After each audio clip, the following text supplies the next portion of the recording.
Hi friends, நம்ம இன்னைக்கு இந்த வீடியோவில் என்ன பார்க்க போறோம்னா, பெங்களூரில் உள்ள 3 முக்கியமான பிளேஸஸ் தான் நம்ம இன்னைக்கு இந்த வீடியோவில் பார்க்க போகிறோம். ஃபர்ஸ்ட் நம்ம பார்க்க போகிற பிளேஸ் என்ன பிளேஸ்னா சிவகோம் சிவாங்கிற டெம்பிள். செகண்ட் வந்து நம்ம பார்க்க போகிற பிளேஸ் என்னன்னா பெங்களூரு பேலஸ். தேர்டு நம்ம பார்க்க போகிற பிளேஸ் என்னன்னா இஸ்கான் டெம்பிள். ஸோ இந்த 3 பிளேஸை தான் நம்ம இன்னைக்கு இந்த வீடியோவில் பார்க்க போகிறோம். வாங்க வீடியோக்குள்ளே போய் பார்க்கலாம். நாங்கள் ஃபர்ஸ்ட் வந்திருக்க டெம்பிள் வந்து சிவகோம் சிவாங்கிற டெம்பிள். இந்த டெம்பிளுக்கு வந்து என்ட்ரி ஃபீஸ் வந்து 150 வந்து நார்மல் டிக்கெட்டு, 250ங்கிறது வந்து ஸ்பெஷல் தரிசனம். நீங்கள் 250க்கு கொடுத்து போனீங்கன்னா அங்கே வந்து 12 விதமான சிவலிங்கங்களை நீங்கள் உள்ளே பார்க்கலாம். இந்த டெம்பிளுக்குள்ளே வந்தோன்னா நம்ம வாங்கின டிக்கெட் இங்கே கொடுத்தோன்னா நமக்கு வந்து ஒரு பவுலில் வந்து ருத்ராட்சலம், அதுக்கப்புறம் வந்து 2 கயிறும் தருவாங்க. ஸோ இந்த ருத்ராட்சலம் என்ன பண்ணணும்னா இதில் வந்து ஒரு நிறைய கிண்ணம் வச்சிருப்பாங்க, பவுல் மாதிரி வச்சிருப்பாங்க. நம்ம ஒவ்வொரு ருத்ராட்சலத்தையும் எடுத்து வந்து இந்த பவுலில் வந்து நம்ம போடணும். என்னன்னா இதில் வந்து ஒவ்வொரு ஸ்லோகம் வந்து அவங்க எழுதி வச்சிருப்பாங்க. ஸோ அதை நான் சொல்லிட்டு நம்ம மனசுக்குள்ள நினைச்சிட்டு இதில் போட்டோன்னா அது அப்படியே நடக்கும்னு சொல்லுவாங்க.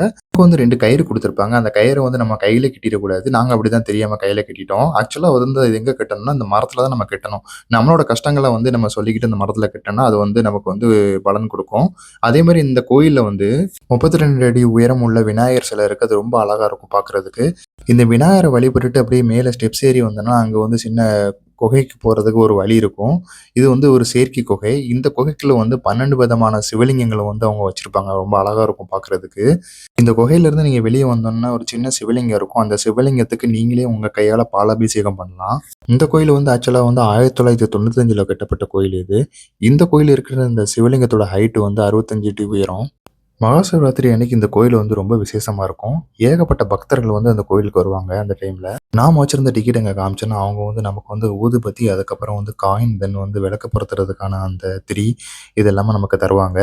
நம்ம வந்து இந்த காயினை வந்து அந்த இதில் ட்ரெயில போட்டுறணும். போட்டுட்டு நம்ம வந்து விளக்க பொருத்தி எங்கள் சிவனுக்கு முன்னாடி வச்சுக்கலாம். சிவனுக்கு ஆப்போசிட்டில் நீங்கள் பார்த்தீங்கன்னா ஊதுபத்தி பொருத்தி வைக்கிறதுக்கான இடம் இருக்கும். அங்கே நீங்கள் வந்து பத்தி பொருத்தி வச்சுக்கலாம். நீங்கள் வந்து இங்கே ஸ்பெஷலாக ஏதாவது பூஜை பண்ணணும்னு நினச்சிங்கன்னா அதை பண்ணி கொடுக்குறதுக்கு இங்கே ஆள் இருப்பாங்க. தரிசனத்த முடிச்சுட்டு நீங்க வெளியில வரும்போது, அங்க பார்த்தீங்கன்னா, அங்க ஏகப்பட்ட ஷாப்பிங் ஷாப் இருக்கும் உள்ளுக்குள்ளேயே.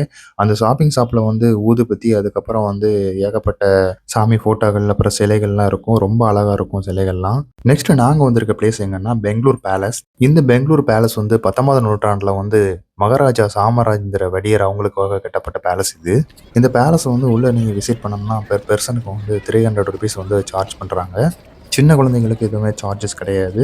இந்த பேலஸுக்குள்ள நீங்க போனதுக்கப்புறம் உங்களுக்கு ஏதாவது கைடு எதுவும் தேவைப்பட்டுச்சு அப்படின்னு வச்சீங்கன்னா, நீங்க உங்களோட ஐடி ப்ரூஃப குடுத்து ஆடியோ ஃபோன வந்து நீங்க வாங்கிக்கலாம். அந்த ஆடியோ ஃபோன்ல வந்து மல்டி லாங்குவேஜ் இருக்குது. ஸோ உங்களுக்கு என்ன லாங்குவேஜ் வேணுமோ அத செலக்ட் பண்ணி, நீங்க வந்து அந்த பர்ட்டிகுலர் இந்த பிளேஸ்க்கு போனதுக்கப்புறம் அங்க ஒரு நம்பர் நோட் பண்ணியிருப்பாங்க. அந்த நம்பர வந்து நீங்க அந்த மொபைல்ல பிரஸ் பண்ணா அத பத்தி உங்களுக்கு வந்து எக்ஸ்பிளைன் பண்ணும். இந்த பேலஸ்ல வந்து மொத்தம் வந்து 35 ரூம் இருக்குது. அதே மாரி மேனுவல் லிஃப்ட்டும் இந்த பேலஸ்ல இருக்குது. இந்த பேலஸ்குள்ள அது மாரி நீங்க பார்த்தீங்கன்னா, அந்த ராஜாக்கள் அந்த காலத்துல யூஸ் பண்ண அவங்களோட அந்த டேபிள், அந்த சேர், அப்புறம் அவங்களோட பெட், அதுக்கப்புறம் வந்து அவங்களோட எல்லா திங்ஸுமே வந்து இந்த பேலஸ்ல அவங்க வச்சிருப்பாங்க. தென் இந்த பேலஸ்குள்ள இருக்கிற இந்த இன்னர் வால்ல நீங்க பார்த்தீங்கன்னா, அதுல வந்து 19ஆம் நூற்றாண்டின் வரலாற வந்து அவங்க வந்து ஓவியமா வந்து அவங்க வரைஞ்சு வச்சிருப்பாங்க. ஸோ இந்த பேலஸ்குள்ள வந்து ஏகப்பட்ட விஷயங்கள் இருக்குது. நெறைய திங்ஸுமே வந்து அவங்க யூஸ் பண்ண பொருள் எல்லாமே வச்சிருப்பாங்க. பார்க்கறதுக்கு எல்லாமே ரொம்ப அழகா இருக்கும் இப்போ. இந்த பேலஸ்க்கு வெளிய நின்னு நம்ம ஃபோட்டோ எடுக்கிறதுக்கு ஸ்பாட் வந்து ரொம்ப அழகா இருக்கும். இதுதான் அந்த பேலஸோட கார்டன். அவங்க வந்து ரொம்ப அழகா மெயின்டெயின் பண்ணியிருப்பாங்க. ஈவினிங் டைம்ல நம்ம ஃபேமிலியோட இந்த கார்டன்ல உட்காந்து சிரிச்சு பேசிக்கிட்டு டைம் ஸ்பெண்ட் பண்றதுக்கு ரொம்ப நல்லாருக்கும். நெக்ஸ்ட் 3வதா நாங்க போன பிளேஸ் எங்கன்னா, பெங்களூர்ல இருக்கிற இஸ்கான் டெம்பிள். இந்த டெம்பிள் வந்து ஆக்சுவலா வந்து 1997ல வந்து கட்டப்பட்ட டெம்பிள் இது. இந்த டெம்பிளோட என்ட்ரன்ஸ்ல நீங்க பார்த்தீங்கன்னா, போகும்போது வந்து ஒரு சின்னதா வந்து ஒரு குளம் கட்டி வச்சிருப்பாங்க. அது ரொம்ப அழகா இருக்கும் அந்த குளம் பார்க்கறதுக்கு.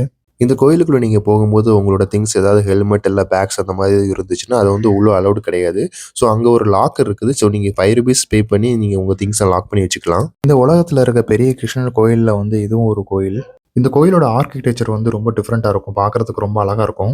இந்த கோயிலோட டைமிங்ஸ் நீங்க பார்த்தீங்கன்னா, வீக் டேஸ்ல வந்து மார்னிங் வந்து 4:30 ஏஎம் டூ 5:15 ஏஎம் வரைக்கும் ஓப்பன்ல இருக்கும். அதுக்கப்புறம் கொஞ்சம் கேப் விட்டுட்டு 7:15 ஏஎம் டூ 1:50 பிஎம் வரைக்கும் ஓப்பன்ல இருக்கும். அதுக்கப்புறம் வந்து ஈவினிங் பார்த்தீங்கன்னா, 4:15 பிஎம் டூ நைட் வந்து 8:30 பிஎம் வரைக்கும் ஓப்பன்ல இருக்கும். இது வந்து வீக் டேஸ்ல. வீக்கெண்ட் டேஸ்ல நீங்க பார்த்தீங்கன்னா, மார்னிங் வந்து 7:15 ஏஎம் டூ நைட் வந்து 8:30 பிஎம் வரைக்கும் ஓப்பன்ல இருக்கும். இந்த டெம்பிள்ல நீங்க பார்த்தீங்கன்னா, நீங்க வந்து ஸ்பெஷல் டிக்கெட் எடுத்தீங்கன்னா, நீங்க வந்து டைரக்ட்டா ஃப்ரண்ட்ல வந்து கிருஷ்ணருக்கு முன்னாடி வந்து நீங்க உட்காந்துக்கலாம். உட்காந்து உங்களுக்கு வந்து உங்க பேர்ல வந்து அர்ச்சனை பண்ணுவாங்க.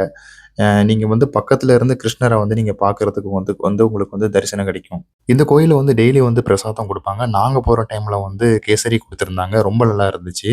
இந்த கோயிலுக்குள்ள நீங்க பார்த்தீங்கன்னா, ஏகப்பட்ட ஸ்டால்ஸ் இருக்கும். அதேமாரி மினி ஷாப்பிங் ஹால் மாரி இருக்கும் உங்களுக்கு நீங்க உள்ள பார்த்துக்கிட்டீங்கன்னா. உள்ள வந்து ஏகப்பட்ட ஸ்வீட் ஐட்டம், சாட் ஐட்டம் வந்து அவங்க வந்து சேல் பண்றாங்க. Different varieties of sweet items வந்து இவங்ககிட்ட இருக்கும். நான் அங்க வந்து சில ஸ்வீட்ஸ் வந்து இங்க டேஸ்ட் பண்ணி பார்த்தேன். அதுல வந்து இந்த மால்புவாங்கிற அந்த ஸ்வீட் வந்து எனக்கு ரொம்ப பிடிச்சிருந்துச்சு. அது வந்து அதிரசத்துல வந்து இந்த சுகர் சிரப்ப வந்து அந்த மிக்ஸ் பண்ணி குடுத்திருந்தா எப்படி இருக்கும்? ஊற வச்சு குடுத்திருந்தா அந்த மாரி இருந்துச்சு.